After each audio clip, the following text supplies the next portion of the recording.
Welcome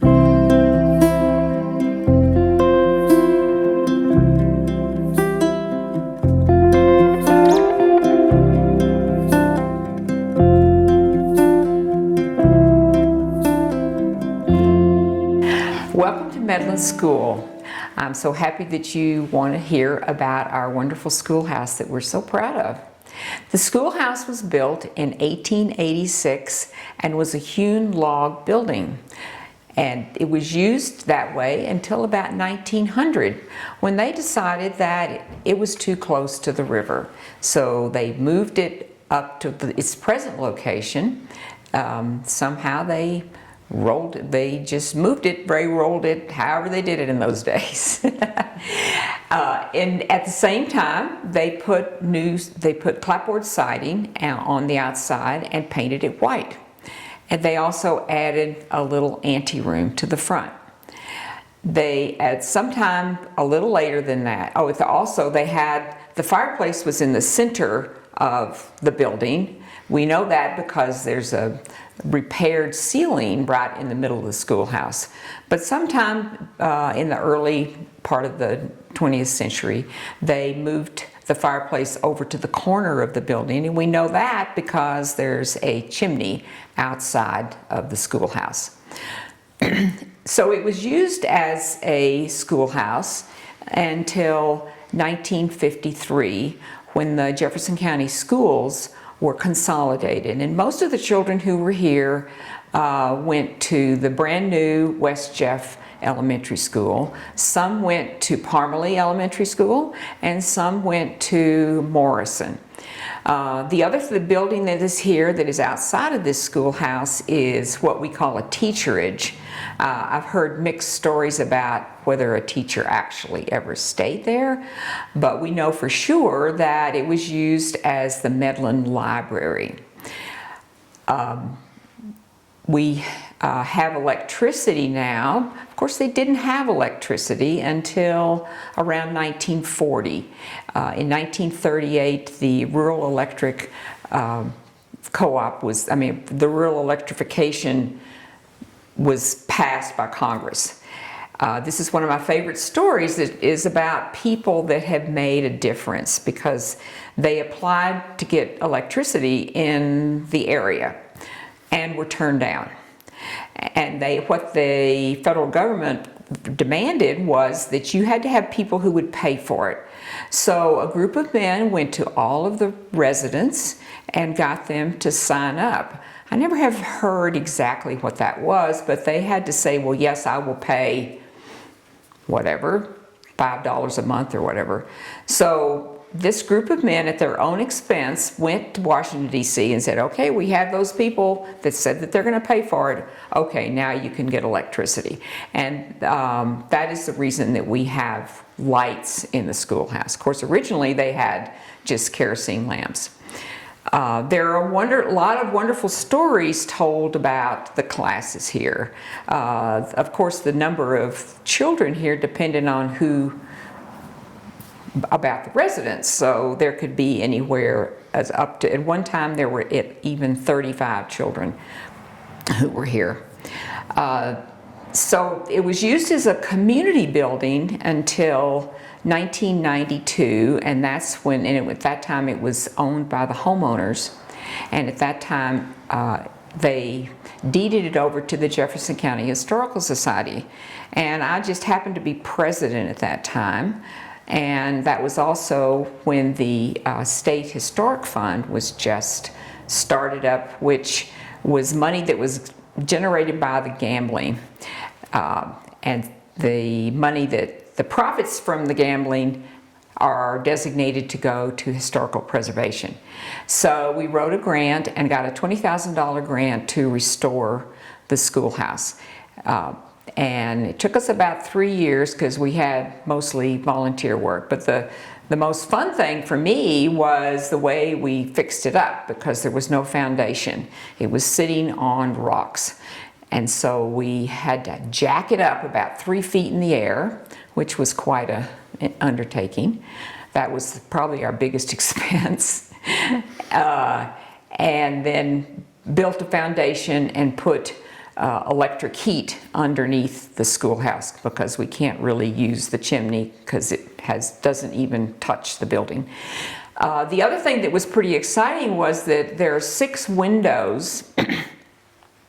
One of them had been replaced by a door, and that was of course not historically accurate.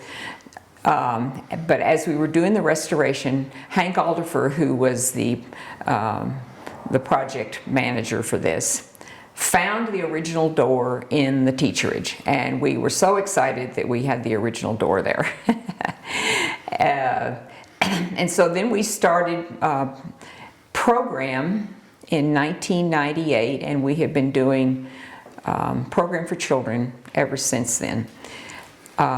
The other thing that we needed to do was to do something about the outhouses. We do not have any running water. We have a pump out in front, but no running water. And of course no toilets. So the first couple of years we had to get porta potties for the program. And so we wrote another grant to restore the outhouses. And we got a $5,000 grant. But then, and it was approved, but they had archaeological concerns. So they had paid another $5,000 to have archaeologists come and make sure that we didn't find anything too valuable. But the one thing that they found was a mono. And a mono is an Indian artifact which proves that the Ute Indians were walking down this road. And it was originally the Ute Trail, but here is our little artifact. The other kind of an artifact that Hank Alderfer gave to me, he found underneath the schoolhouse, and I just love it. It's made by children, of course, and so I always show it to the boys and girls here to prove to them that other children were here. The other thing that we're very proud of is our 38 star flag. This is our 38 star flag that we are really proud of, and one of the projects that I do with the children is to get, they color a flag and they put in the 38 stars. And many of them take that information back to their parents who may not know that August the 1st is Colorado Day and that Colorado is the 38th state. When we did the restoration, there was a green board here and a green board there. But when we started working on it, my husband said, there's something underneath here. And so it was this. It's a rubberized cloth. And the reason that these lines are here is because that's underneath it. John Steinley told me that these kind of cloths were used as ground cloths during the Civil War. And as you can see, it's kind of hard to read. So I have a verse written up there that when the children do their writing, we let the older children write with pen and ink, but we have writing for the other children as well. And it's a kind of a verse that is kind of meaningful. But this board is still the green board, but we painted it with blackboard paint because we actually use it. And one of the things we do with the children is to have arithmetic contest at the board. Who can answer who can do their arithmetic the fastest. And I believe that competition is good for children. And so and somebody wins. Another thing that we do is this is a book called Ray's New Arithmetic. It's was written in the 1800s, and it has, it's all arithmetic, and it has problems that have prices of things as they would have been in those days. And it's really, and of course it has different levels. And every time I ask them, I said, what is arithmetic? They all say math. And I say, it's a part of math. And so they do that. The other thing we do, these are McGuffy's eclectic spelling books. And we always have a spelling bee. And that's also competitive too, but they like doing that. And then the other thing they do is to read from the McGuffy's Readers, and we have all the readers. And one very interesting thing, I think, first of all, the McGuffy Readers, at least the first through the fourth, they all teach a lesson, a moral lesson. And the fifth and sixth readers are literature. And the interesting thing is the sixth reader is probably literature that they will get in high school. So and the language is different. So they're pretty challenged to do that.